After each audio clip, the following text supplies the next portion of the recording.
அம்மா மச்சான் வந்திருக்காப்லம்மா ஊர்ல இருந்து. வா காளியப்பா வா. எங்க வீட்டுல யாரையும் கூப்பிட்டு வரல, நீ மட்டும் வந்திருக்க? இல்லத சும்மாதான் வந்தேன் அப்படியே. அம்மா ஒரே ஏதோ பிரச்சனைன்னு சொல்லி நைட்டு ஃபுல்லா பெரியார் பஸ் ஸ்டாண்ட்ல படுத்து கிடந்துவிட்டு இப்பதான் பஸ் பிடிச்சி இங்க வர்றாப்ல. நான் அங்கே இருக்கிறதுக்கு பிடிக்கலையா, நீ இங்கேயே வேலை பார்த்து இருக்கிறேன்னு சொல்றாப்ல. ஏன் என்னவா திரும்பவும் குடிச்சிட்டு பிரச்சனை பண்ணிட்டியாடா? இல்லத அதுதான் வேலை பாக்குற காசு எல்லாத்தையும் வாங்கி வச்சுக்குது, செலவுக்கு கூட காசு கொடுக்க மாட்டுது.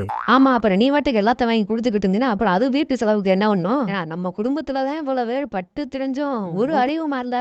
இல்லத அப்படிலாம் இல்ல. நீ என்னைக்கு குடிக்க ஆரம்பிச்சியா அன்னையில இருந்து உன் வாழ்க்கை கெட்டு குட்டிசரா போச்சு. சரி மச்சான், ஏன் சின்ன பிள்ளைல நடிச்ச அமத்துல வெளியே நீ பட்டுட்டு கதவை பூட்டிடலாம்? இதெல்லாம் நல்லா வருது இப்படி பண்றது. அதான் குடியார உள்ள அடக்கிருக்கேன் தானே, குடிச்சாதான் சைக்கோ ஆயிடுறான், இல்ல ஒன்னும் தெரியாதுல்ல. வாடா மாப்புல, எப்ப வந்த? இப்பதான் மாமா வந்தேன். என்னடா மாப்புல, திரும்பவும் சண்டை போட்டு வந்துட்டியா? குடியாரையெல்லாம் ஒரே மாதிரி தானே இருக்கும். மாமனுக்கு மாப்பிள்ள தப்பாம பிறந்துடாங்க. ஏண்டா மாப்புல இப்படி மொடா குடியாடா குடிப்ப? லிமிட்டா குடிக்கணும்டா. டெய்லி ஒரு கட்டிங் போடு போதும், அதோட நிப்பாட்டிக்க. என்ன முனியம்மா, சரிதானே?